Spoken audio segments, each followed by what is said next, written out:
Pardavila. This is the Forbes Books podcast, and the ever-expanding universe of podcast is filled with so much great content, it's hard to keep up. And this week, I wanted to let you know about a fantastic new show from the Exactly Right podcast network called Waiting for Impact. It's the brainchild of host and creator Dave Holmes. Dave is the ultimate multi-hyphenate. He's a writer, comic, TV host, radio personality who happens to be obsessed with a boy band that disappeared from our pop culture consciousness in 1991. His podcast is a cross between VH1's classic show Behind the Music and Finding Bigfoot. Dave, how you doing? Hi, Joe. How are you? I'm excellent. And I got to start by, I've been following your career for such a long time. I am old enough to remember when you were robbed of winning that VJ contest on MTV. So I go that far back with Dave Holmes. Thank you. But it worked out. I don't feel robbed of anything. No. It all worked out for the best. And momentary disappointment that led to some very good things. And for folks who don't remember, MTV, this was in the early days of TRL, where they wanted to make the next big TRL DJ, and you had tried out. And so this guy, correct me if I'm wrong, his name was Jesse Camp. I don't know why I remember that. Jesse Camp, Why do I remember that? Anyway, because he was a big, he was a big figure in late '90s popular culture. And so he was this sort of boisterous. He had a wonderful sense of style. And then this Dave, this normal dude who's filled up with all sorts of pop culture, a very good communicator.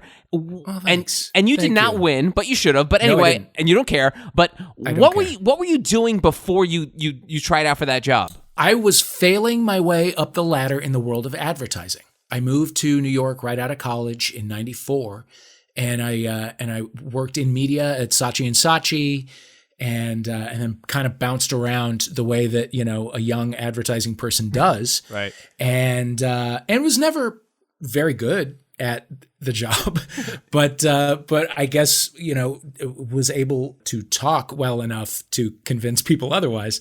So I did that for a while, but I in the back of my head I said, I can't keep doing this. I don't want to live in New York and sacrifice all of the sacrifices that you have to make when you live in a city that's that expensive and that hard to live in. I don't want to be doing all that and not be pursuing what I love. So every chance I got, I would do, improv shows and sketch comedy shows, and I would get myself to any audition that I could. And I was always sort of, I had feelers out. And then I saw that it was a news story on Billboard.com. I was blowing off work and checking the charts, and I saw that they were doing an open call for VJs, and I said, I'm getting there somehow I'm getting there. Wow. And one thing led to another. And the rest is history. You've parlayed it into... The rest is trivia. Yeah, trivia. It's like a 20-plus year career of, hosting a whole bunch of stuff, working for countless networks, some that probably don't even exist anymore. Oh, for sure.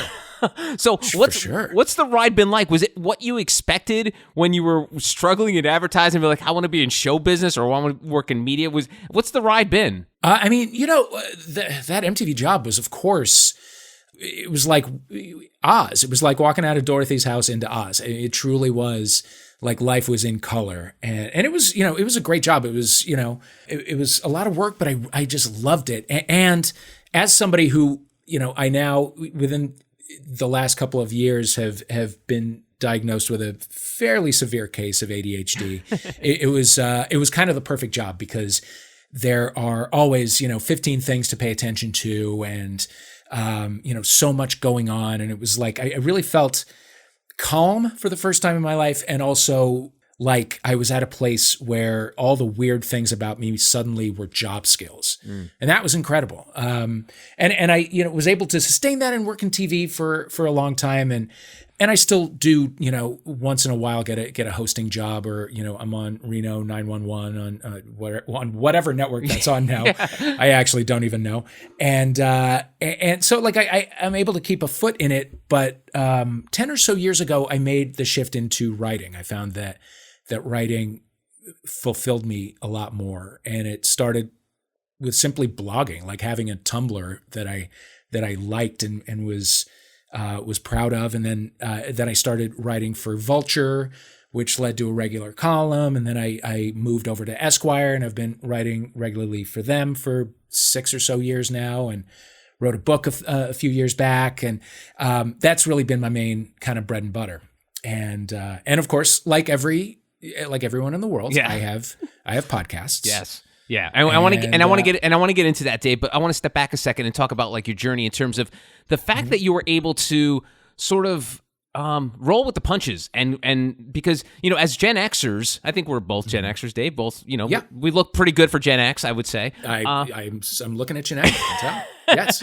But I will say up. the Gen Xers have the best of the best have been able to evolve over the times because as you mentioned, in 94, when you saw that ad on billboard.com, the social media was not a thing. The internet was sort of just getting going. You probably had an AOL account just to be able to log on to the internet, and there's chat rooms and stuff like that. But you've evolved in terms of just being able to, whether it's digital media in terms of writing, whether it's podcasting.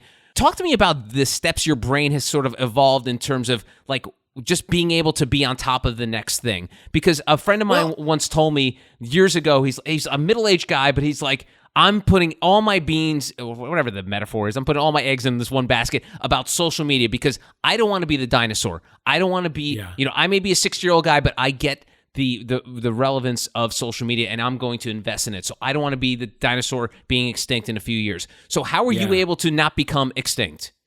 Well, I think it does have a lot to do with being in Generation X.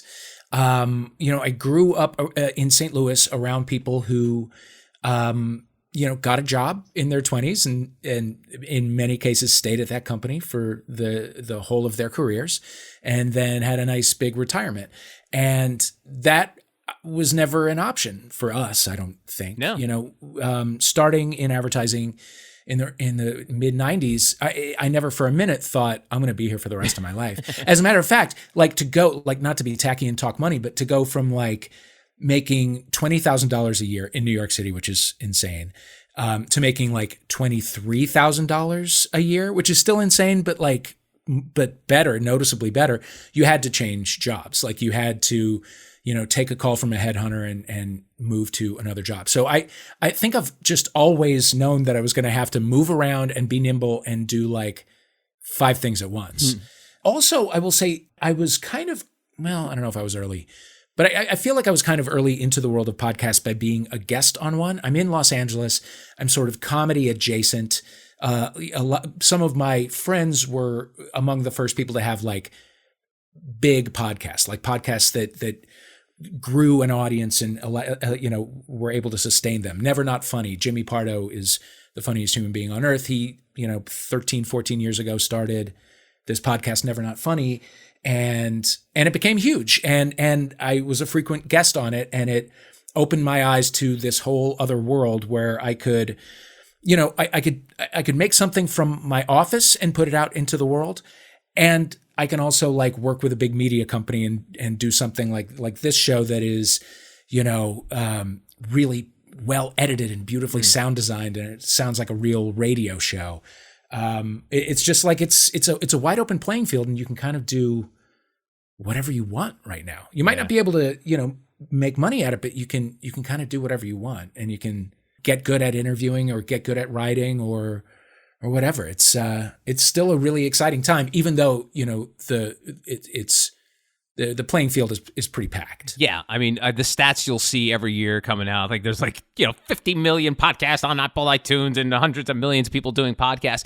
But I will say it's kind of cool that we now have all this technology that people can sound like they're on the radio from their closet at home. And they can do it, which, and I know a lot of people make fun of the fact that what I just talked about, the fact that there's so many podcasts, but it is such a creative outlet, and I'm sure you've discovered it from the interview style of it to the narrative, what you're doing now, but it's so fulfilling for people. Why make fun of it? Like, let people enjoy themselves. Exactly. And you know what? Like the ones that are a little bit rough around the edges, that really are two guys in a garage in Long Island just trying to figure out what they're doing. I'm sorry, I'm fascinated by that. And that is truly what I think the internet should be for. And that element of like connection with people all over the world is really what we were promised in the early days of the internet and interactive media and all this kind of thing.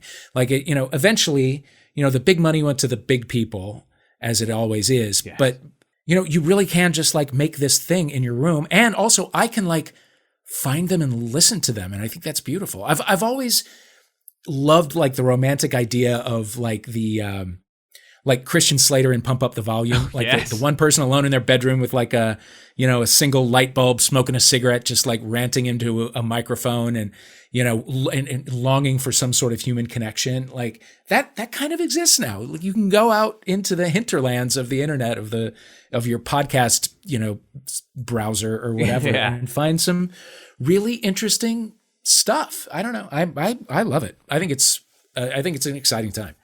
In terms of podcasting, when you said you started as a guest, when you decided to turn the tables and started doing stuff on your own, whether it was interview style or the project you're doing now, what do you like most about just it in general when you're doing it? I really I love pulling stories out of people. I have a podcast called Homophilia. It's me and my friend Matt McConkey, and we talk to just cool LGBT people. And everybody's got a story, whether they're like a seasoned talk show guest or not. Everybody's got a story to tell, and I like to be able to create a comfy environment for people to feel safe telling their stories and sharing things they didn't expect to share. It's like good podcasts are kind of where like the great conversation that you used to see on TV in our youth, like with Merv Griffin and Dick Cavett. Not that I'm comparing myself to Dick Cavett, but like there were these shows that were like patient, long, deep conversations, and that existed on the air and for years and was popular. Now like the big talk shows are trying to create content for the internet, and that's not, to me, is not real satisfying. But I think some of those longer, more thoughtful conversations can be found on podcasts. And speaking of longer, and this is one of the things that's fascinated me, and one of the reasons that inspired me to write a book about like podcasting and conversations and talking to people, is the fact that we live in this sort of micro entertainment world where everything is a 10-second video. Everything's super fast. You famously, Quibi thought it'd be a great idea to do 2-minute TV shows, but the funny thing is that the most popular podcast on the planet right now, say what you will about him, is a Joe Rogan podcast that is generally 3 hours long, and people consume it. Can you wrap your brain around that, about the fact that people talk about like the goldfish thing where 6-second attention span, yet people want to listen to these long form pieces of entertainment? Yeah, well, because that's because they haven't gotten it in a long time. It's been 20 years since we've been able to have these kinds of conversations, and because by definition the world of podcasts is kind of unregulated and like gatekept or whatever. That's a word. Yeah, sure. Every other thing that you do, everything that you try to sell to a network goes through a million gatekeepers, and they kind of file down all the edges and all that. Podcasting is not that. Like you really can do what you want for as long as you want and put it out there, and nobody can tell you that you can't. And so, I think Joe Rogan listeners are hearing some things they've never heard before. They are having those like stoned college sophomore debates, or listening to them anyway, that they hadn't had a chance to hear before, and there's a need for it. It creates the connection that all people need. And you've used so many different forms of connection with folks, whether it's your writing, podcasting, TV. What do you think in terms of how you connect with people? Like when people listen to a Dave Holmes podcast, are they getting Dave Holmes? Yeah, pretty much. Yeah. I'll tell you a story from my like early writing career. When I first started getting paid to like write a column in a magazine. It was for Vulture, New York Magazine's sort of pop culture website. And it was, it was very full of, pop culture facts and nostalgia and everything. And in one particular podcast, I was like, there is a story that I'm reminded of by the subject matter of this column that I'm just going to kind of weave through this story. And it was very personal and very vulnerable. And I thought, there's no way my editor is going to let this fly, but I'm going to do it because it feels good to get it out. And my editor did leave it in. And it was by a wide margin the most popular and the most engaged with thing that I had ever written for them. And that really taught me a lesson. Like, lead with the personal and the specific and the vulnerable, like the things that you find it hard to say or that you don't want to say because you don't want people to think less of you. Like, you kind of have to put that forward because that is what makes listeners and readers connect with you. It's what makes your guest put their guard down. It's like, I'm sure my family doesn't love it when I, say some of the more personal stuff, but we're getting through it. And it is, that has been kind of my like guiding light through my acting and podcasting careers. Just like put it out there and you'll get a lot back. The one word of advice I would give for people to, whether they're on television or podcasting or doing whatever, I say, be yourself at 11. And I always quote Spinal Tap movies, but like, you've got to be yourself, but you've got to be a heightened version of yourself, because otherwise, if you're too much yourself, you're not enunciating, you're umming and ahhing. And that, to me, I find that as the perfect way to kind of coach people and be like, it's yourself at 11.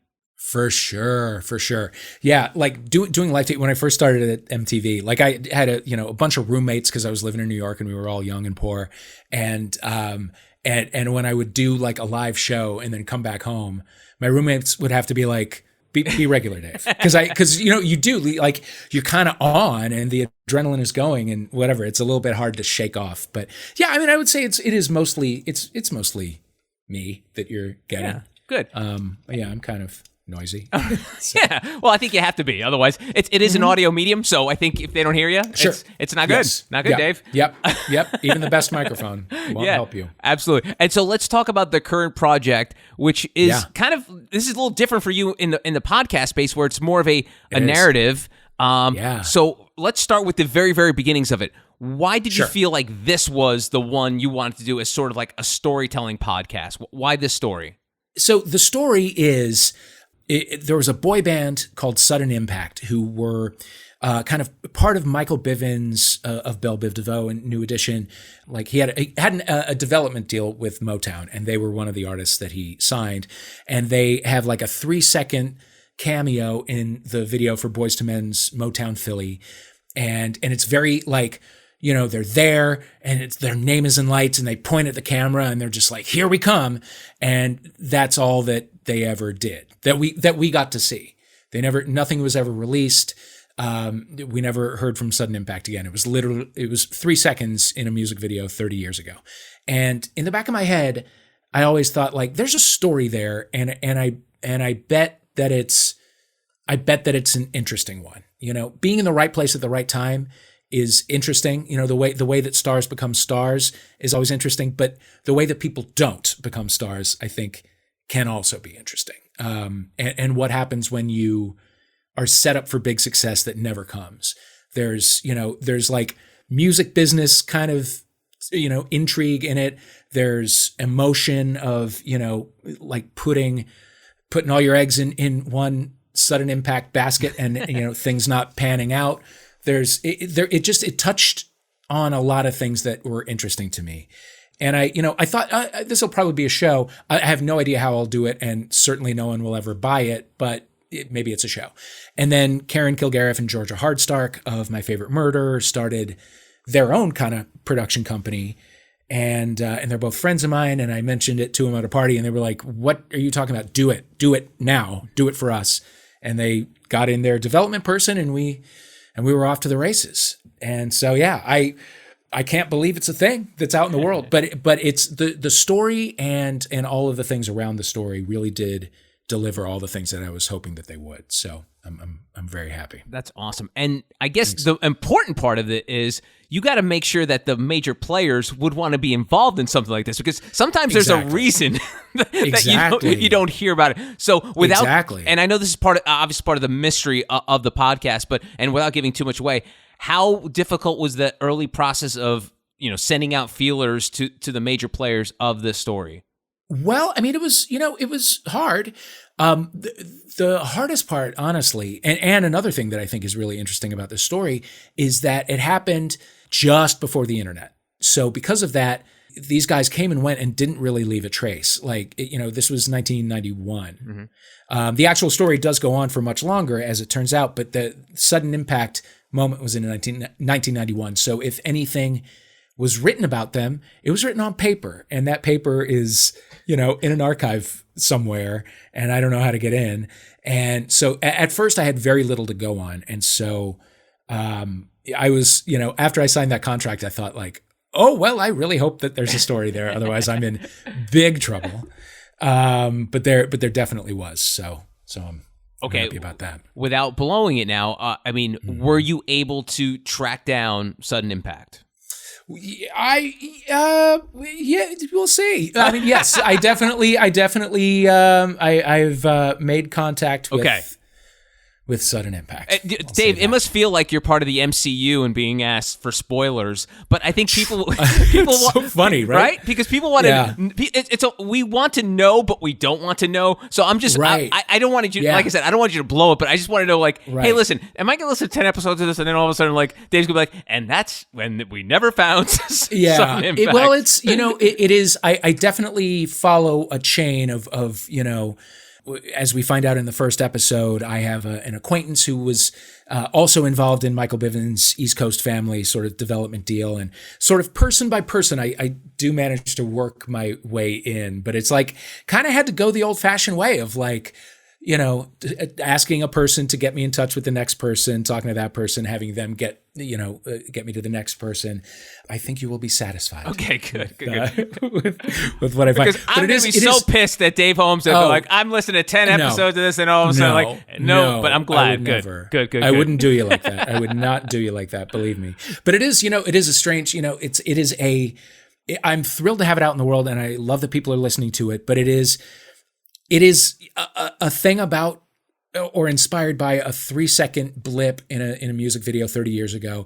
And it is being distributed in a medium that I still cannot get my mother to understand. And, I'm thrilled that we're living in this new world, but it's strange to be like, putting so much work and having such a great team behind a thing that it's like, then I talk to my mother and she's like, "No, what time is it on?" And it's like, what channel? Yeah. If I miss it, will you tape it? No, I don't have to tape it. But it's I'm thrilled that it's out there in the world. This must seem, on the surface for me, just knowing you for the first time here, Dave, is the fact that this has to feel like the perfect project for you, because it sort of requires all the skills that you've accumulated over your 20+ year career in the business.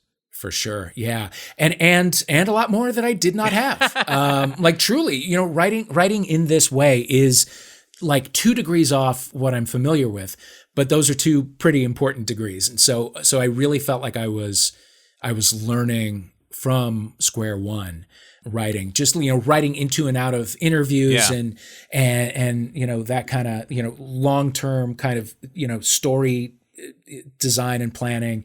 I was so lucky to have the team from Exactly Right, Karen and George's production company, around me to help me along, because I had to learn. It was a very steep learning curve, but now I feel like, okay, well, now when am I going to do this again? Dave, did it feel like you were, because I've dabbled a little bit in narrative film, but did it feel like you were almost doing like a documentary without pictures? Was that sort of like okay. Yeah, for sure. That's exactly what it felt like. I will tell you, I really, at the very beginning, writing the first episode, I locked up. Like, I was like, I don't know if you have a dog, but if you're trying to like teach a dog a trick. Yeah. And it gets, it sort of does it a bunch. And then it's like, you can see that its system crashes because it's trying to learn a new thing and it just can't take in any more information. And you get the spinning wheel in the dog's eyes. Yeah. That's how I felt. Like I was overwhelmed by like just how much there was to do and how different it all was. And I really, like, more than I ever had in my life, kind of shut down. And I really needed to lean on my team and say, like, help me understand how to make this work. And they did. I'm happy. But I locked up not only because I was learning a new thing, but also because it is a moment that is pretty esoteric, and I was like, I might have gone too far this time. Like, I might be asking too much for people to emotionally invest in a 3-second thing from 30 years ago. And like, maybe this is the one that I'm not going to be able to pull off. And that is when I made a subtitle for the show that is A Dave Holmes Passion Project. So that when I was like recording my narration, when I was writing my narration, I had to like keep saying to myself, like, I care about this, and it's okay that I care about this. And if I care about it and do my job well enough, I can make a listener care about it. It was like I had to kind of do some like self-hypnosis and like, you know, work on my self-talk a little bit. And that is a thing that honestly really helped. It almost seems like you had to find, and it's going to sound really like woo, but like you had to find the voice of this show, right? Because because the pitch, you know, the elevator pitch that you threw at that party after, you know, a couple of, Michelob Ultras, you probably were like, hey, there's this. You know my drink. Yeah. I figured you seemed fit, so I figured you were an ultra guy. Oh, thanks.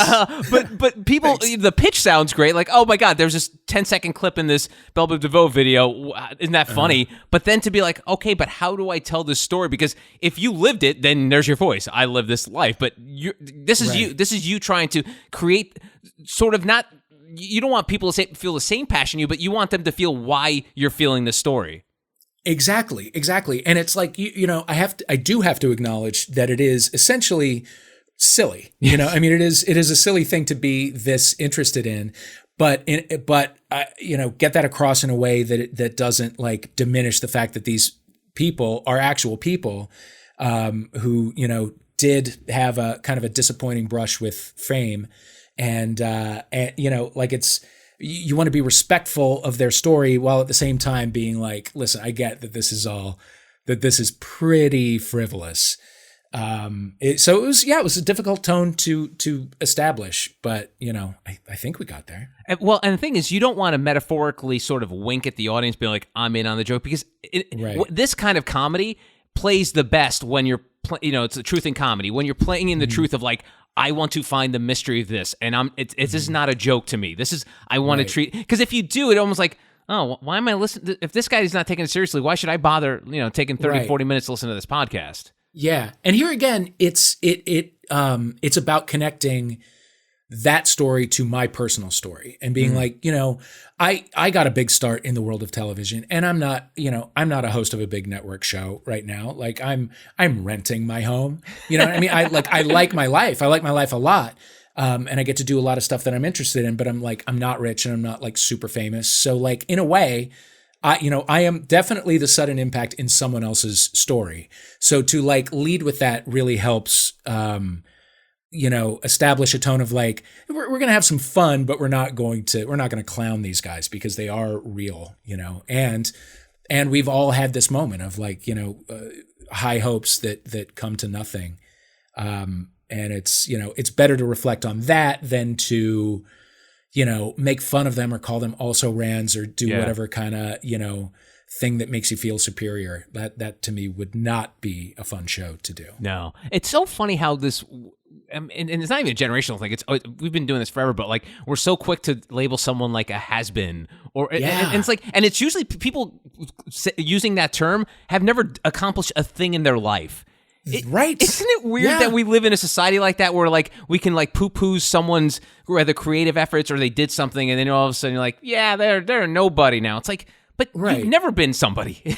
Well, that's just fear. That's just like, that's the fear of the person who never tried, and that's that person saying like, see, it's not worth trying. What a sucker you were for trying. Like that to me is it says more about the person saying it than it does about the thing that they're saying it about, there is this awful dehumanizing kind of shame that we make people feel if they, go to the, big city with a dream in their hearts, and then they move back home after a couple of years. They tried, and the business is capricious, and you just never know what's going to happen and what's not going to happen. And if somebody, when somebody fails the bar exam, we don't make fun of them. Right. We'll get another try.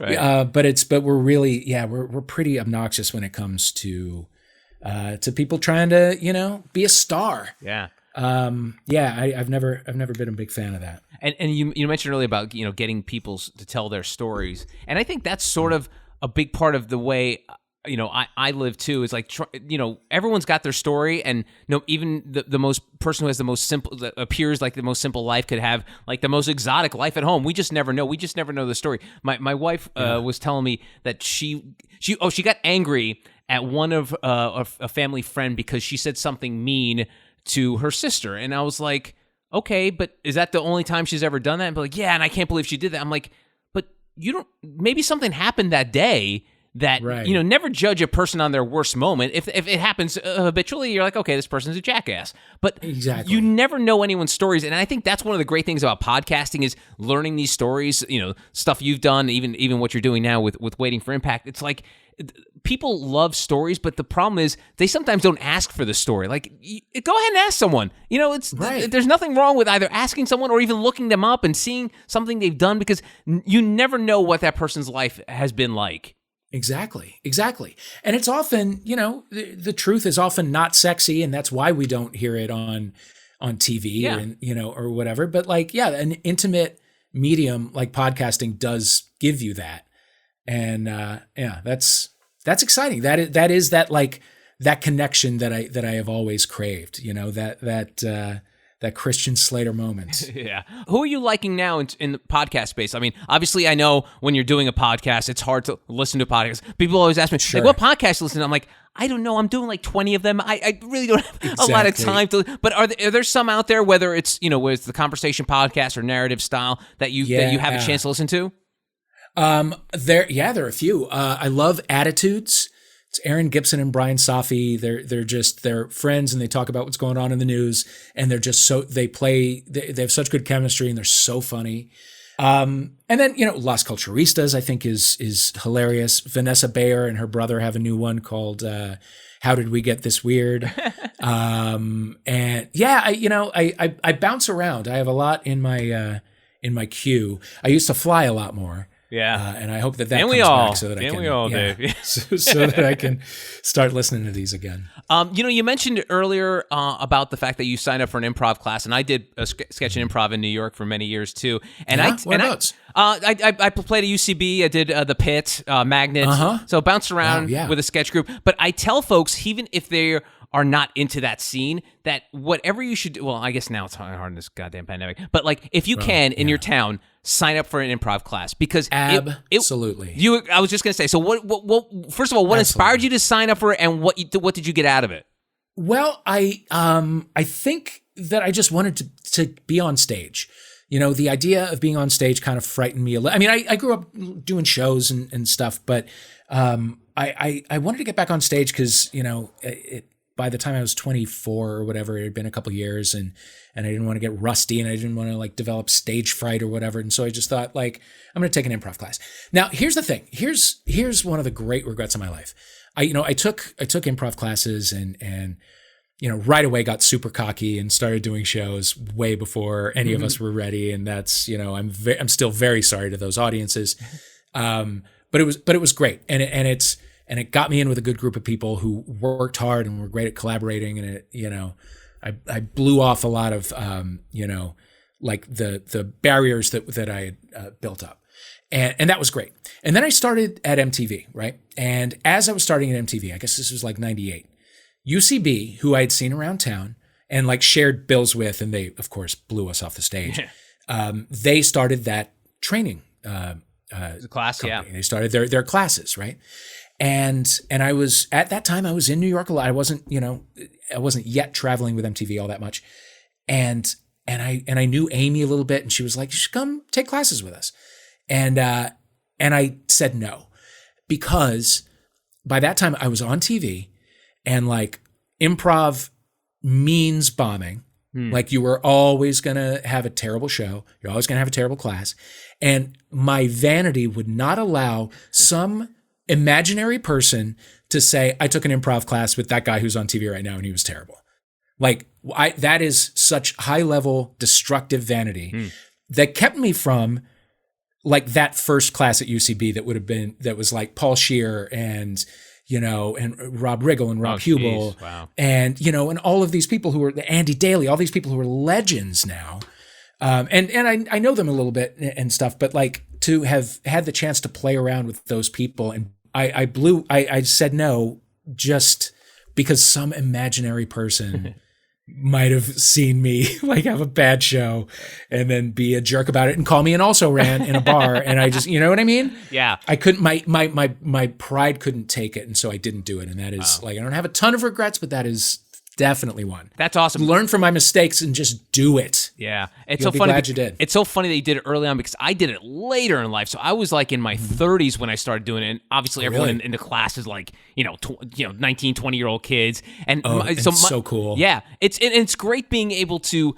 the one thing that I love most about the improv is first of all, and you kind of mentioned, is like the community aspect of it. Like the people, like you're all like-minded people. But also the other part of it I didn't like was the community aspect of it, because everyone in that community had dreams of being on Saturday Night Live or being Rally or something like that. So obviously everything has goods and bads, but I did love the experience. Yeah, it's a real balance. I then did get back to it when I moved to Los Angeles. There was Improv Olympic had a Los Angeles theater and that had a bar attached, which is very attractive. So I took classes there.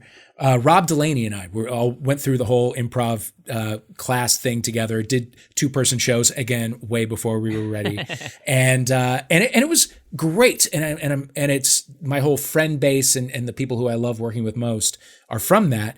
But it too is a real balance. Like definitely do it. Definitely let it make you less afraid of getting on stage. Definitely let it put you into a community of like-minded, hardworking, collaborative people. But my worry is always like watching shows and seeing such talented people doing them, because UCB had all the heat. Our little theater really didn't. And I was like, I am watching great people spend the most productive years of their lives doing shows for each other, and scratching that creative itch in a way that's like, if you're not careful, it can not get you anywhere. It can you can just sort of, get off stage, be like, I just did a great show. And then, your creative hunger is satisfied, but it didn't get you anywhere. We're all here to we're all here to do this for a living, ideally.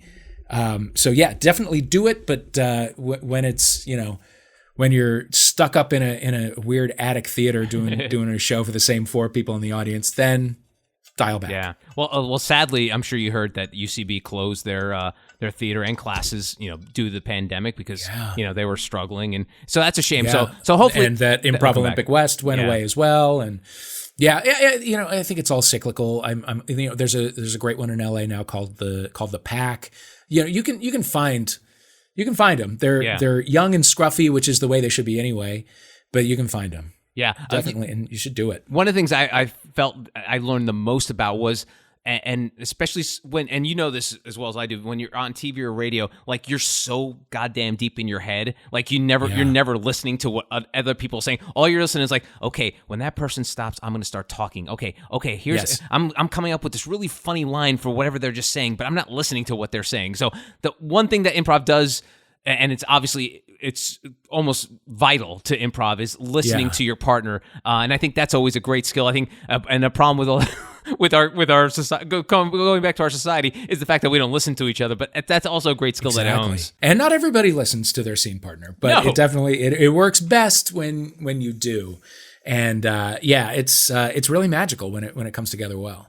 And so, talk to me about what you're doing next. Do you see you going back to the well and doing another season of finding another 30-second clip of a boy band?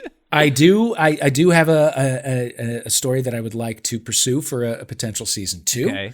I am working on that pitch as we speak, And in the meantime, I'm writing for Esquire. I now have a regular column in the print magazine, and I'm, running my mouth about whatever is making me laugh or making me furious on Esquire.com. Nice. I'm always, doing 15 different things and, trying to keep my nose above water. And I know you like to dream big. So, a big thing that's happened over the last few years is podcasts being, adapted into, television and streaming shows. Is that something like you have you don't want to think about it too much, but like, man, this be a good streaming show. What? I do think it's, I think it might transfer well. So that is also a thing that we're, potentially talking about. Again, it's back to an MCU interview. Maybe we'll see what happens. God, I don't know how those people do it, honestly. I mean, this is low stakes, and I'm stressed out talking about it. But yeah, my God, how did Harry Styles keep that secret? I feel bad for all these people that have to do press for any of these kind of MCU projects because you could basically say nothing about the film, and then of course you get the sly host like I was trying to pull earlier on you, Dave. Like, come on, can you give me a little tidbit? And then they have to do that awkward smile and be like, yeah, you just have to see it when it comes out on May 27th.